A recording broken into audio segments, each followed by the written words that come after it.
मेरे भाई जागो, मजलिस के लिए नहीं तो अपने लिए, अपनी नस्लों के लिए, अपनी शनाख्त के लिए जागो।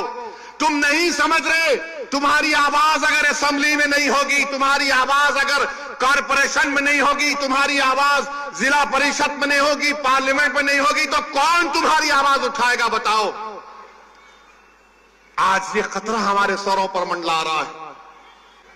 मेरे भाई बताओ, अगर हमारे नुमाइंदे नहीं रहेंगे, हमारी आवाज नहीं उठेगी, तो फिर कौन उठाएगा तुम्हारी आवाज को। मौलाना आजाद को बोलने नहीं देते थे, तुम क्या कौन सी खेत की मौली हो तुम। मगर सबक तो हासिल करो कि सन 47 के बाद जो मौलाना आजाद से हुआ वो हम पर तो चल रहा है ना, बीत रहा है हम पर। मेरे भाई तुम उस वक्त जागोगे जब क़यामत का सूर फूंका जाएगा। ये वक्त है उठने का। अपनी क़यादत को बनाओ, अपने नुमाइंदों को कामयाब करो। यकीनन हराओ मोदी को, यकीनन हराओ शिंदे को, बल्कि अगर ताकत है तो उखाड़ कर फेंको इन लोगों को। मगर याद रखो, याद रखो, याद रखो, सियासत में शहादत का कॉन्सेप्ट नहीं है। अल्लाह की राह में शहादत है तो जन्नत है, सियासत में जिंदा रहना है।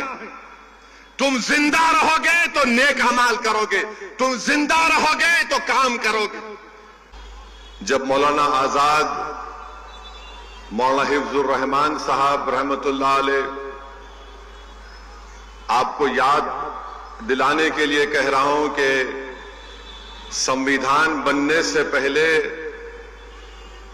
सेपरेट इलेक्टोरेट्स की एक लिस्ट होती थी, माने हल्के अलग होते थे मजहब की बुनियाद पर।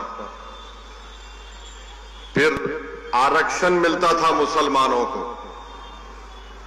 मगर जब बात कॉन्स्टिट्यूएंट असेंबली में चले गई,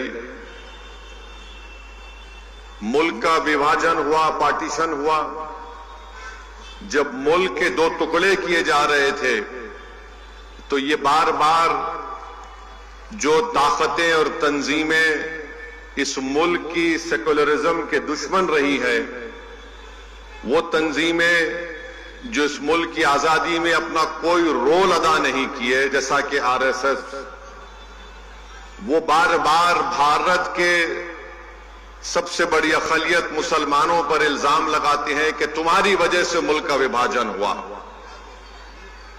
तुम लोग इस देश को छोड़ के चले जाओ। आप और हम सुनते हैं इन लोगों की जबानों से। तो जब मुल्क का विभाजन हो रहा था, बल्कि